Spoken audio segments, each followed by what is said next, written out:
Kimberly is the manager of Caney Creek Ranch, a diversified ranching operation located in East Central Texas, started by her parents, Wesley and Marie Ratcliff.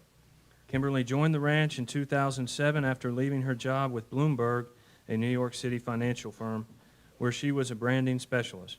Kimberly also serves as president of the 100 Ranchers Incorporated and board member of Independent Cattlemen's Association.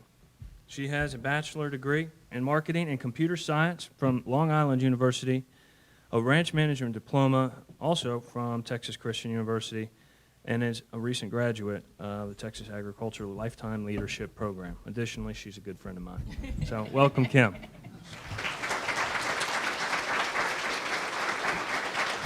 Thank you. Before I get started, I think we've been talking about tell each other's story, right? Tell each other's story. Because I hear when people said, oh, Wall Street, Bloomberg, whoa.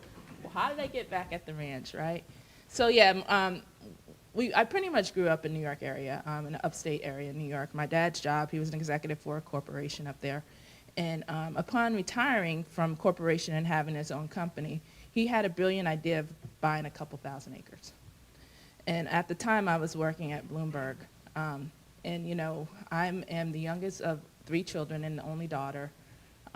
So as a daughter, you always communicate with your parents, probably more than your brothers do. So every morning I would walk into my office and I would be like, so Mom, Dad, how's the ranch going? You know, it could be from A to Z. It could be great. It could be, oh gosh, all the markets are just horrible, right? You can get A to Z. And at the time, I worked as a marketing and public relations for Bloomberg at the time, and we were making this new commodity platform. So, you know, I would talk to my parents and I'd go back in the back room and we'll do this new commodity program where they had no clue what was going on. So that disconnect really is what drove me back to the ranch. And yes, I am a Texas Christian University graduate, and I like to tell this part of the story because with that disconnect, I did research on what I wanted to do, and I was going to go back and get my master's in agriculture, but then I came across Texas Christian University. So I flew home without my parents knowing that I got an interview with Texas Christian University. They didn't even know I was going for the interview. So when I finally got the acceptance saying that I was accepted to TCU, I called my parents and I said, I'm coming home.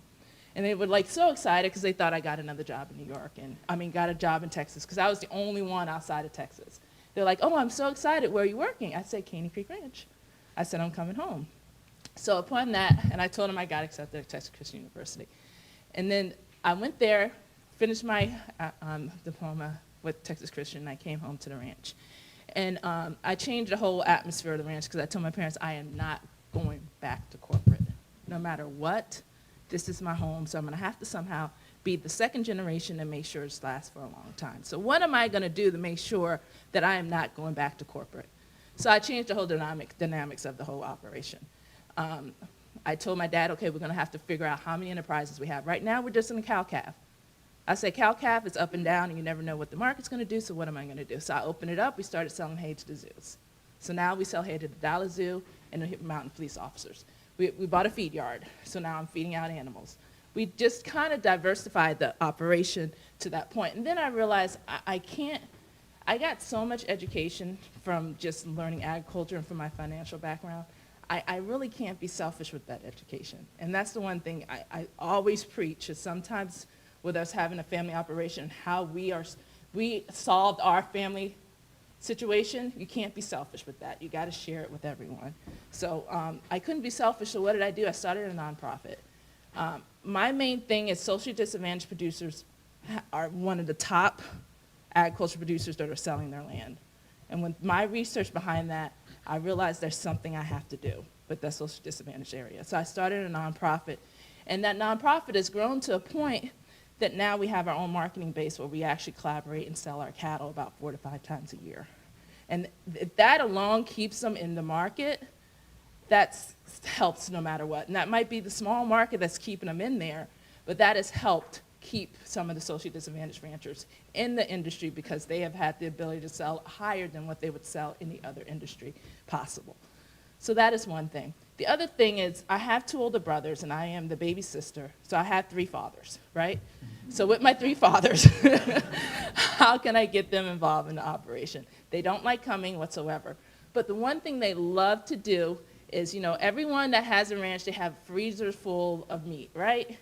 And the family loves to come and take the meat home with them when they come and visit, right? So my brothers always bring these ice chests, and they take it and they love to share. And I said, enough sharing. I said, we have our feed yard.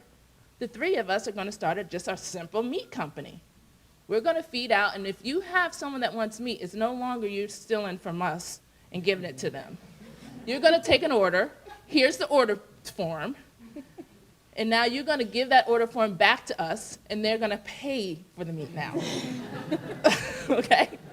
So that's how I'm trying my best to think of a way to get them involved whereby somehow the kids will be involved. They're not interested in the daily tasks. If they come, they'll be like, Kim, what do I need to do? I'd be like, can you go and just fix a fence or something? And they're like, okay, come show me. So they'll come and do things, but they're just not, their motivation's not there, which is okay. Love them still. It's just not their passion. So you just have to find another way what their passion was, and their passion was taking the meat, so why don't we start our own meat company? And hopefully that in itself will help keep them coming back to the ranch if it's not just for that reason.